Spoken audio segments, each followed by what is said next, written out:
The royal penis is clean, Your Highness.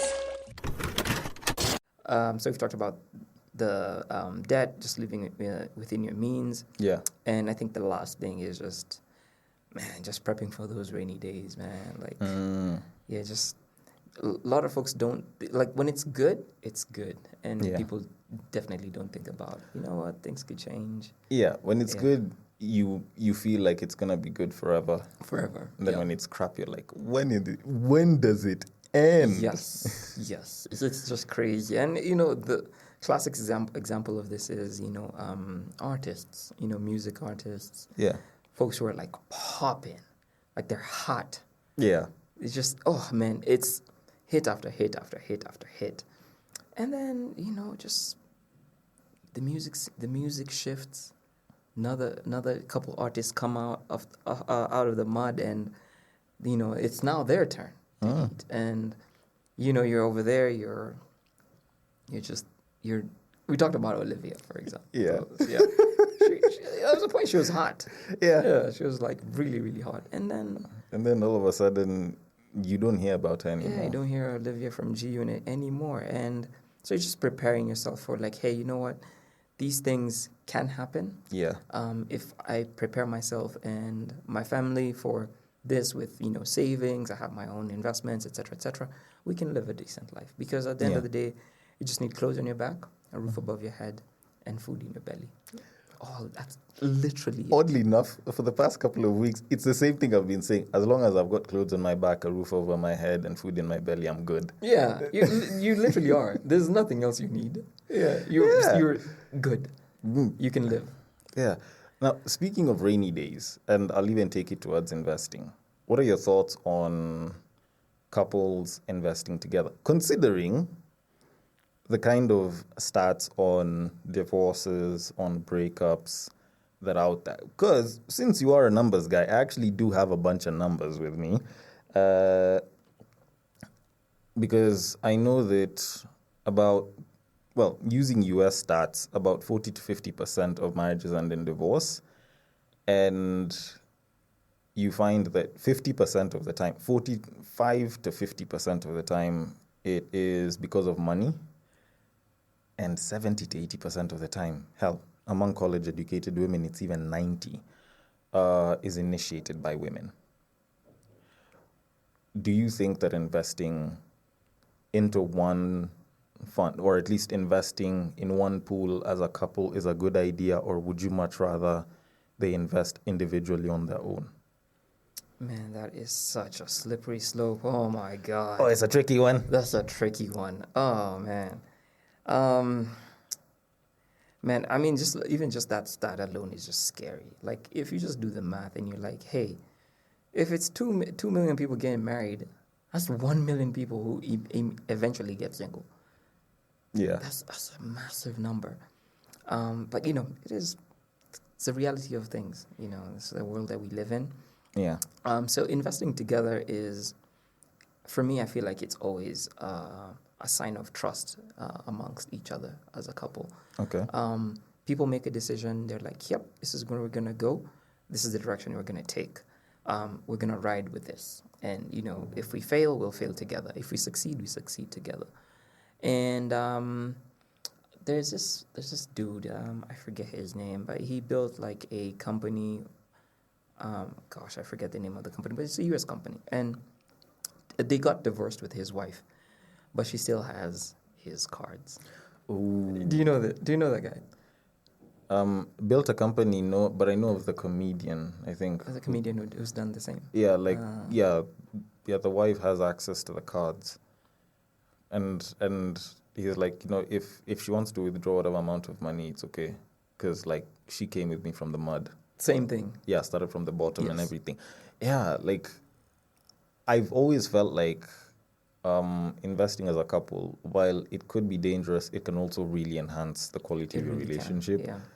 Because you can be in it for love in the beginning, but goodness, y'all will stay for the money. Yeah, you will stay for the money. You will stay for the. You will make it work. And if you're winning, and I don't know, man, like, there's a beauty towards, like, you know, seeing successful decisions being made and stuff Yeah. like that. you get to enjoy each other's company a bit more. But, at the same time, it can go south, It Yeah. can go what's this dude? The two individuals that have this travel company. I think Bonfire Adventures. Yeah, I saw their thing. They Yep. built a billion. The Caboose. Yes. Built a $1 billion shilling company empire, and I think they're splitting or have split. Yeah. It can go either way. Yeah, So that's true. it's just basically I feel like it's always just a matter of two individuals sitting down, discussing, and being real. Like, if this shit goes south, we've done this together. How do you want us to go ahead about this? If we make it like that, do you want us to split this bread? Do you want us to continue just building and just be friends?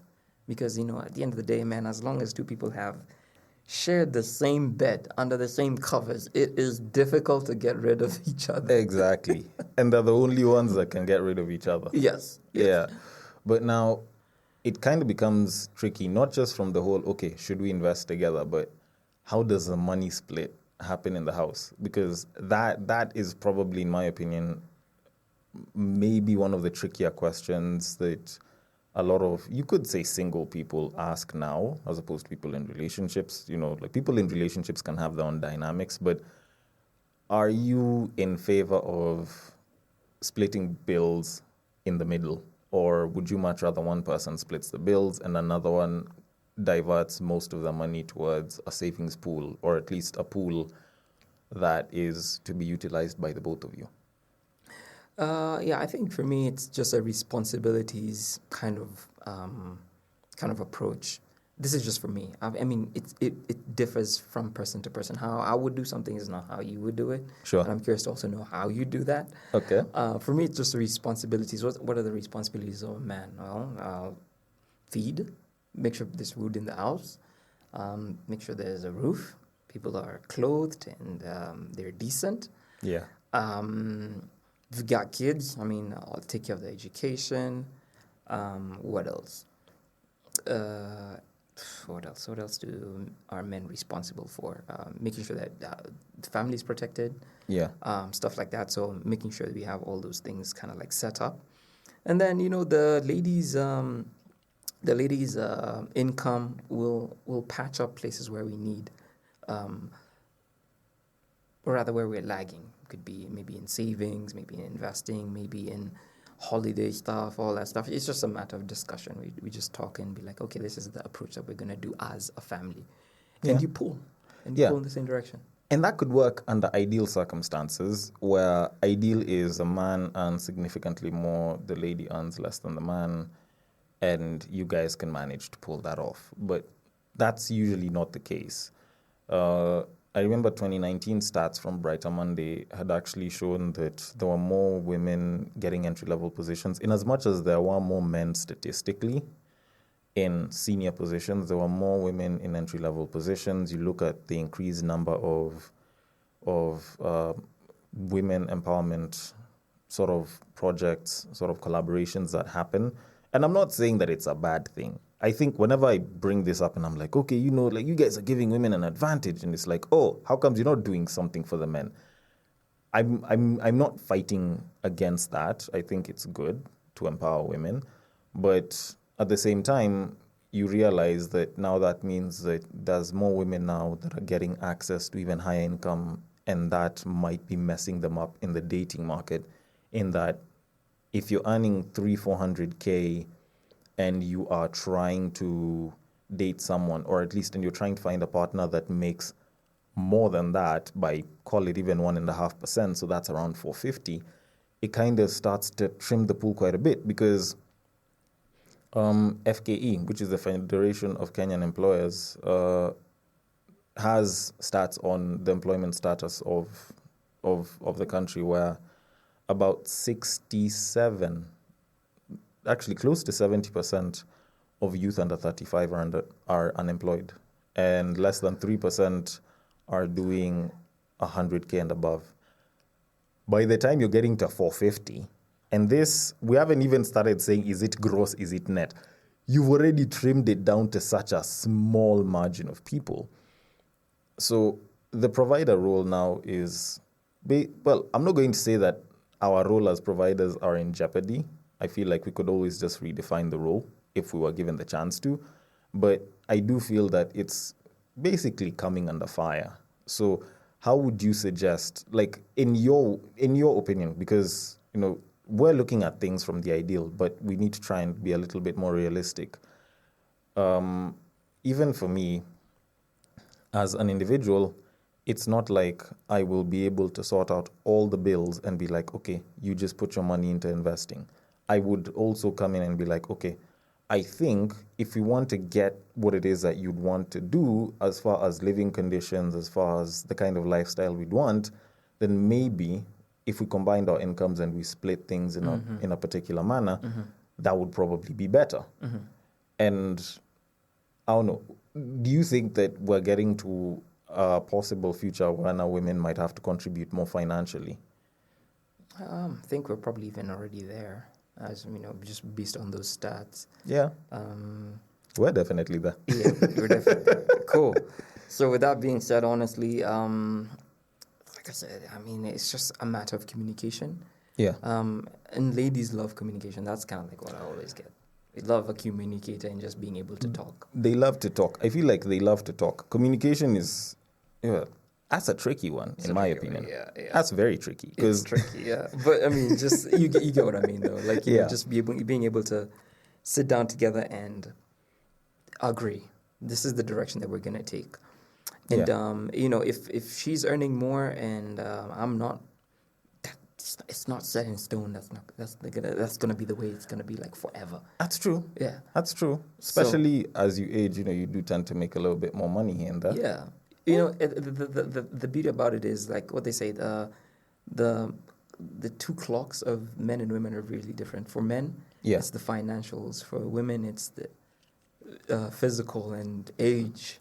Yeah, their clocks tick, and hey, you know what? I'm 30 and nobody's talking to me anymore type shit. So the numbers are dwindling. Yeah, and it's the exact opposite for guys. The older you get, I don't know, you just attract this financial, prowess. You get a little bit more money and you're more attractive. And it's very interesting. So with that being said, for me, like I said, just that communication aspect, talking and agreeing that, okay, fine, you're the one who's winning right now. It's not going to be the same forever. But let's see where we can be able to make something happen. Let's find a balance between the two of us so that, we're respecting each other's responsibilities and, we're respecting each other's boundaries as well as a couple. And we can still pull in the same direction because it's just that. If we're pulling in different directions, for sure that's going to end up in a divorce or anything of the sort or a breakup. That's true. Yeah. So, probably I might not have made a ton of sense there, but I feel like... No. There's at least there's some nuggets of wisdom because you're not coming from nowhere. You have some understanding, both as a man who has approached women and spent all of his month's salary on one. dumb shit. And a guy who has been fairly well seasoned as far as matters finance go. So now let's look at the pool of money. Assuming that the two of you come together and you're like, okay, we need to start investing some money. And we're looking at where to invest. Basquiat Capital should probably be one of the places they look at, right? Yeah, they definitely should. Why and where do they start? Yeah, this I can just show you numbers because I have two couples, married couples that are my clients, and they actually started not too long ago. I want to say like one started maybe a week or so ago, and the other one's maybe like about a week ago. A week ago. Well, watch out for the hat; it might fall on us. You never go back to that. No, it's still somewhere on the moon. Yeah. Yeah, and that's another case of a guy, who was hot and he fell off. So, yeah. Yeah, but in his case, I feel like it's interesting because guys expected him to come out and still be hot, and then he's like, nope, you know what? I I don't feel like making that kind of music anymore. Exactly. And then guys are like, oh, okay, so what are you making? And then he's barely released much. Yeah. So Yeah. Cool. So this is one of their portfolio. This is one couple here. You can just scroll down into the site so that you can see their returns. We started off with them about a month ago-ish. There's the list of shares of companies that they own. And they started off with a significant amount, almost like 3,000 and something US. This is a month ago. This is a month ago, and I think they're up 3% now, which is good. But they have one laggard. They have one company that's really dragging the portfolio down. But I'm not even worried. Yeah, it's gonna. Let's not even talk about it. Yeah, let's not talk about it. And its name starts with a U. Yeah, and pretty much a lot of people know it and use it. Even right now, probably. Yeah, it came with it. Yeah. So yeah, that's one of them. But it's a long-term thing. So they're doing this for their kids, and their kids will come in and also continue. So that's one couple. I'm happy to show you the other. And they started. Wait, so these guys started with around 3,000. Yeah, 3,37-ish, 3,700-ish. And it's been 3% in the first month. In the first month. Okay. That's them. This other couple started. Let's see, where's my view? They started 9 days ago. Oh. 9 days ago to be exact. And this is what they're sitting on. You can just take a look at that. And this is, like I said, people with like a family. Man and wife, kids. And they approached us at Basquiat, and that's what we're trying to do for them. We're trying to build this for them so that they can enjoy, and also their children can come in and enjoy, and just build that principle. So with that being said, what we do at Basquiat is it's a portfolio as a service business. We just help people build portfolios for themselves, either when it doesn't matter their marital status. Yeah. The end goal is just to help them start parking up the money where it can actually work for them, and they can see it with their own eyes and access it. I have one of my. I always use her as an example. Client that just joined us. She's a single lady, so anyone who's listening and might anyway. Now let me not do that. That's wrong. If anyone would like to, well, not buy her heart, but steal it, you can reach out to Stomzy. Reach out to me. I'll hook you up. I'll hook you up. So her name's Mercy. So shout out Mercy if you're listening to this. We started off with, let's see, let me tell you how she's held, her portfolio is 92 days old. So that's like 3 months. And this is what she's sitting on. I just look at her and I'm like, yeah. 92 days old. 92-day old portfolio. That's that number right there. Okay, am I allowed to read it out? Yeah, you can. 47.02%. Yes. It's almost criminally high. It's criminally high, yes. Because people rarely ever outperform, actually, like, save for very special cases like Buffett and so on, people rarely ever outperform certain market numbers because, like, I know a lot of people here in Kenya like going into real estate, and the return on real estate is good. It's not like the most significantly high, and the last time I checked the stats, it was somewhere around 5 to 15% per annum. I know there's some places that are promising a little bit more than that, but guarantees are a bit wonky. So this is me just checking in on her. I wanted her to show me. Oof. So if you check out the images, this was like beginning of July. So if I text her right now and be like, please just show me your performance right now. 34.81. That was then.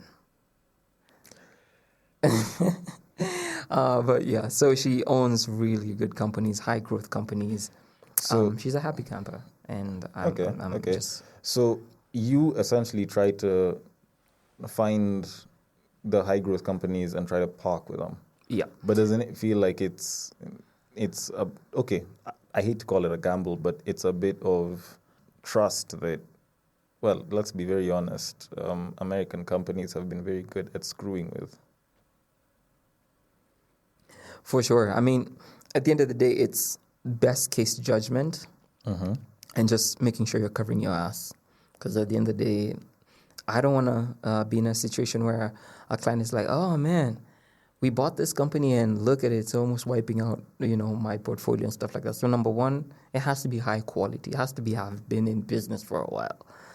It should be showing signs of growth. They should be growing revenue. For example, I think like Google did earnings yesterday, and my oh my, like they're winning. Oh my goodness, Google is massive. Wait, even though they're still losing out on the AI race. They're not losing. Okay, I don't think they're losing out now. Yeah. But they were kind of almost caught flat-footed to some degree. But they're still doing that good. They're doing amazing because they have so many businesses. They have so many segments within their overall business. So and they're growing in all sectors, in all areas. So that kind of stuff, it gives an investor confidence, and just that confidence you have and I have pushes the price up because we're pumping money in that, and that's basically laws of supply and demand. Okay. So that's my job. I look for those companies that have similar traits, similar characteristics, based on a client's client's risk profile, and we go ahead and buy them. And I just do the monitoring unless something extremely significant changes. Like, hey, you know what? Denver was CEO for 20 years. Yeah. And he's been caught in a scandal where he's been embezzling money. That will cause issues. So or like at a Coldplay concert with the head of HR. With the head of HR, just snuggling and all that. And someone just like, you know what, I'm going to step aside. I'm stepping aside. I don't know how that affects the company. At the end of the day, if the leadership was good, they were just having some fun. Like what's the worst you're going to do? Report him to HR. Oh, wait, no, he's with head of HR. Yeah, and they're loving life. Yeah. Cheating on their spouses. It is a pretty interesting scenario, that one. I can get how that can affect the confidence of the board and investors, because it kind of contributes to work culture. Because if the work culture, okay, I'm not saying that canoodling with people in the office is a problem. I think if it's done in a fairly respectful way, I think office relationships do have a place. Actually, a lot of relationships that have turned into great families started from the office. 100%. So saying that, okay, the office relationship is a problem, I don't think the office relationship is a problem. I think it's how people carry it out that's going to be the problem. The problem is there's too many people out here that are trying to be players, and there's a lot of people that do not know how to keep office matters to the office and personal matters outside. Yeah. So I think that's what messes it up as far as dealing with HR and office relationships are concerned. So, like I have said on the podcast that I am pro-office relationship, but I think that does need to be some lines to it. And I think some HR departments are like, if you guys are going to get into a relationship, at least come and inform us first. So I think there's some approach to it that seems fairly positive. But as far as like a company being profitable or being a good company based off of how people are dating in the office, that's a little bit wild. Yeah. That's a little bit wild, but I think that just goes back to the whole speculation issue. So whenever someone will choose to invest with Basquiat, where do you start them off as a package, and do you invest alongside them, or do you just show them where the money is going to be as a consultant? Yeah, exactly that. Basically, I'm like, okay, these are the companies we're going to buy for you. And you'll be the one pulling the trigger. We're not licensed to take anyone's money, so we're non-deposit taking. Everything resides in the client's brokerage account. I'm just like, let's just hop on a call. These are the companies I pick for you, and this is why. Okay. And I will track this alongside with you so that you don't have to do that. I am the one who will be like, every single month I do a report. I'm like, okay, this is where we're at. Okay. Let's look at performance, kind of like how I've shown you with Mercy, for example. Yeah. And it's just a duty, because we sign a contract, and it's like I get paid based off of performance. If your money is not making money for you, I don't get paid. So my job is actually fiduciary to make sure that you're actually making money, and you're seeing your investments actually give birth to more money for you and stuff like that. So that's the principle that we work with, and we've been lucky and fortunate enough to have results like Mercy, other people the same who are just seeing similar results. Just trying to spread this culture across the nation, the continent. You can do this. Like, you can do this as a couple. You can do this when you're still single. Whenever your partner comes in, you can also introduce it, because it's good. Yeah. It's a good thing. You are actually planning for your future and your retirement and your kids and stuff like that. And at the end of the day, I think when there's just money, like when money is around, I feel like love is around. People become good people. As a guy who deals in finance, I expect you to say that. People become better. You've watched Wolf of Wall Street, right? Yes, I have. You heard what Jordan Belfort said. When you have money, you're kinder. You're better to people around you. There is no poverty in nobility. Yeah. Oh no. Nobility. There is no nobility in poverty. There is literally none. Yeah. Okay. Yeah. So it does kind of have a point. Yeah. When you're wealthy, man, people enjoy being around you and stuff like that. Okay. So, I noticed that you have packages. Yeah. What does each package entail? Okay. So it's super simple. It's a tiered approach. The first package is a simple package, a basic package. Folks can, just get their foot wet, or rather get their toes wet, by starting off with that one. Super simple. We do 2 stocks every single month. After the first month, where we do 10 stocks, so we try to diversify immediately. Oh, so you start by diversifying into 10, then you just trim down to 2? Trim down to 2 every single month. And then of course, we're having, it's still kind of small in terms of like clientele right now. So we do have one-on-ones. Eventually it'll become a webinar when we reach critical mass. And from there, we get to interviews, we look at performance, we look at how folks are doing, et cetera, et cetera. So really simple. Get your feet wet.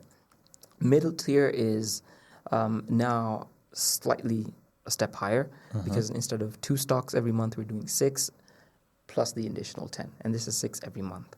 And on top of that, there's a custom investment strategy for you based on your risk. So we'll do a little bit of a questionnaire. We'll do a little bit of onboarding. Okay. But that requires more investment for you to do 6 stocks. For sure. Okay. Is there anything else? There's a little bit of portfolio management. So we'll try and rebalance quarterly. Yeah. So, for example, with Mercy, we don't want these gains to just get wiped out by a singular event. I don't know. So DeepSeek. Yes, DeepSeek type shit. Or Iran versus Israel type. Yeah, that kind of thing. So we can trim off her positions, and she can take some money out, enjoy herself, go buy herself a nice little dress or expensive perfume, anything that she wants to do. Or she can reinvest. It's up to her. She'll make the call.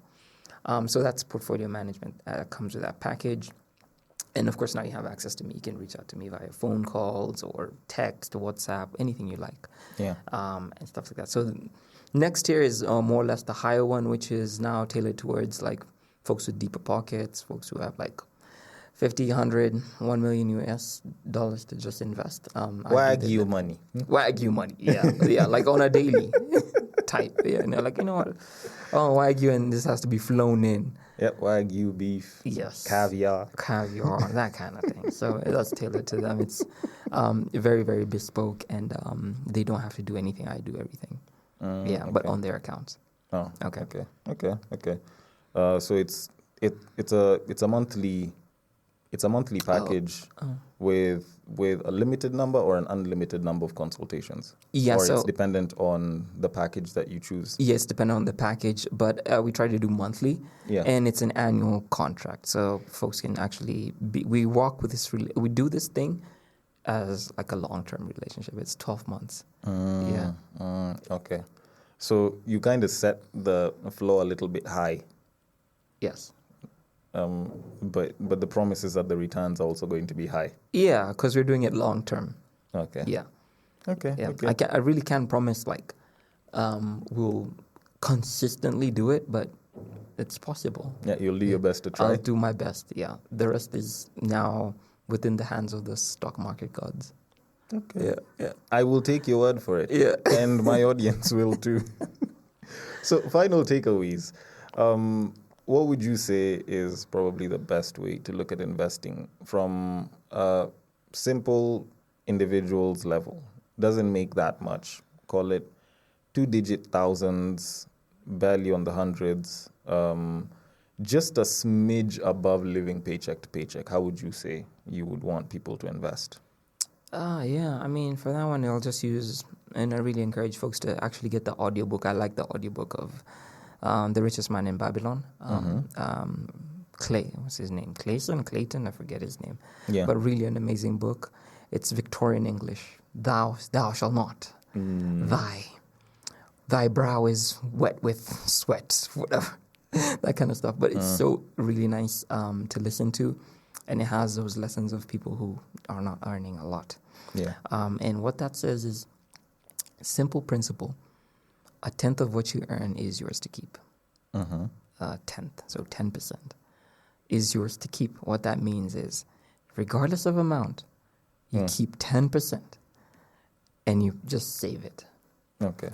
And then opportunities will arise whereby you will go ahead and put that 10% that you've accumulated into something. It could be a business, it could be an investing engine, or an investment engine, or just an opportunity that has presented itself. Because I don't know, man, there's just one principle about money that is forever true, is that it will find ways to be able to look for more money. When you just have it, opportunities find you. Yeah. And if you just go ahead and do your due diligence and see that, it's something that makes sense for you, you go ahead and take it, because opportunities only present themselves very few times in one's lifetime. I don't know. In my opinion, I feel like the moment you have money, there's opportunities, yes, but it's either to make money or to take it. Most times it's usually to take it. That's when your uncle has swallowed a wheelbarrow and he needs like help in the hospital or something. 100%. Yeah, and we had this chat with one of your followers, Turife. Yeah. You said the exact same thing. Your uncle has swallowed a panga. What are these uncles doing? Unc, chill out, bro. Godly. Can you not do this dramatic stuff, please? Yeah, so she said that. But so that's the principle. Just 10% of what you earn is yours to keep. Do that. And do that consistently, and opportunities they will find you. Yeah. And with that being said, that's literally it. Like if you're earning 5K, 10% of that is 500. Yeah. Yeah. In a year, that's about 60K. Yeah. Times 12. Actually, 6K. Oh, yeah, 6K. Yeah, oh, 6K. Yeah. I was thinking the wrong way. Yeah, so if it's so 6K, it's you've kept 6. You should be proud of yourself. Yeah. Yeah. Saving 500. Yeah. That's a good place to start, I think, for people that will be earning very, very little money. So I think that's a good place to start, and especially with the 10% rule, starting them along, it helps. It does help, and it's never going to be 6,000 forever. It's going to grow. Yeah. You'll might actually get turn that, into the 60 I was talking about. Yeah, it'll turn to 60, maybe 600, 6 million, 60 million. That's just kind of like how it works. It's just the same principle. Yeah, definitely. So now I kind of need to round things out. Where can people find you? Okay. You can find me on TikTok, Life of Stomzy. That's Stomzy. On YouTube, The Life of Stomzy Show. Wait, Stomzy? Yes. Okay. Yes. No R, like Stormzy. But and lastly, I think on Instagram, The Life of Stormzy. Yes, so those are the places you can find me. Website is Basquiat Capital, so that's BASQUIAT capital.com. Shoot me an email, stormzy@basquiatcapital.com as well if you just want to chat. More than happy to set aside some time for folks who are just like more keen and interested in getting started. Yeah. And join the movement. Definitely. That sounded like a pretty open door for as many people as possible to come in. For sure. And honestly, with the kind of returns that I've seen, I hope they do. I really hope they do too. Can't promise it's going to be the same, but it might get to that. Yeah. Stomzy, thank you so much for coming through. I really, really appreciate it. I really, really appreciate you giving so much of your knowledge and so much of your insight.